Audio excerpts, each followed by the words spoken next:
Un manque de visibilité et une instabilité politique qui impactent l'économie française. 15 milliards d'euros de manque à gagner selon l'OFCE.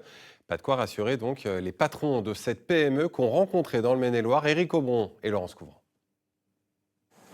Cette entreprise de plasturgie fabrique des pièces techniques, autant dans le domaine de l'automobile, de la bureautique que de l'agroalimentaire. Une diversité qui a contribué à son essor.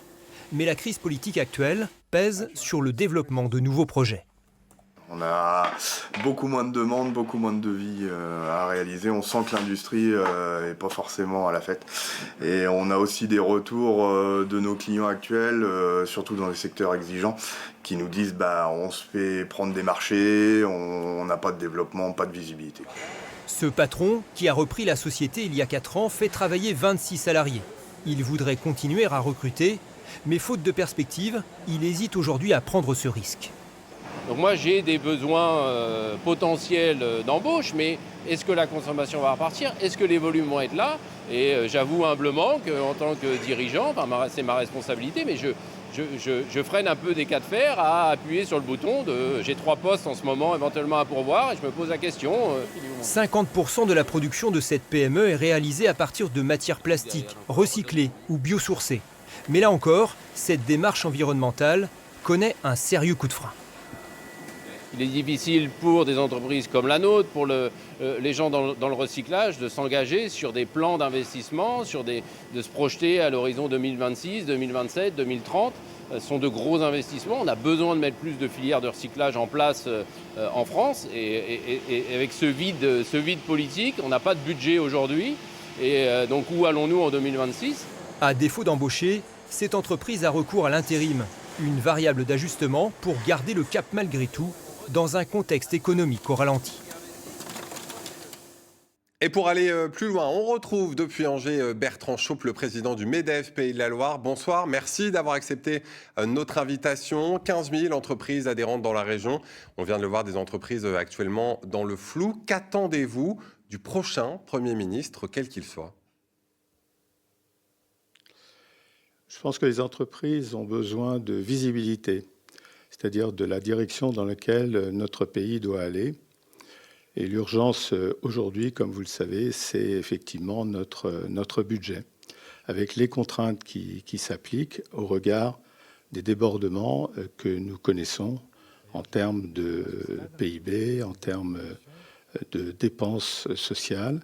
Donc ce que nous attendons effectivement, c'est que le gouvernement soit constitué d'abord, parce que nous n'avons pas de gouvernement, et d'autre part, que celui-ci indique un cap clair pour effectivement stabiliser la situation de notre pays. Lorsque vous parlez de manque de visibilité, c'est le manque de visibilité fiscale qui vous inquiète en premier lieu ? Alors, il y a cet aspect-là de cette visibilité dont je parlais. Effectivement, nous avons des difficultés à appréhender les investissements que nous serions susceptibles de faire l'année prochaine, les embauches aussi, tout ça, ça a été rappelé. Donc effectivement, l'instabilité fiscale y est pour beaucoup. Néanmoins, il y a un aspect, je dirais, psychologique. Ne pas avoir de gouvernement au bout de 3 premiers ministres, ne pas être stabilisé dans la direction politique de notre pays, tout ça pèse sur l'esprit des chefs d'entreprise, comme ça pèse sur l'esprit de tout un chacun en France. Le président du MEDEF, Patrick Martin, s'est dit, je cite, très réticent à une suspension de la réforme des retraites, un dossier qualifié pourtant de bloquant hier soir par le Premier ministre démissionnaire Sébastien Lecornu. Quel pas êtes-vous prêt à faire en tant que MEDEF, en tant que dirigeant d'entreprise en direction des syndicats ?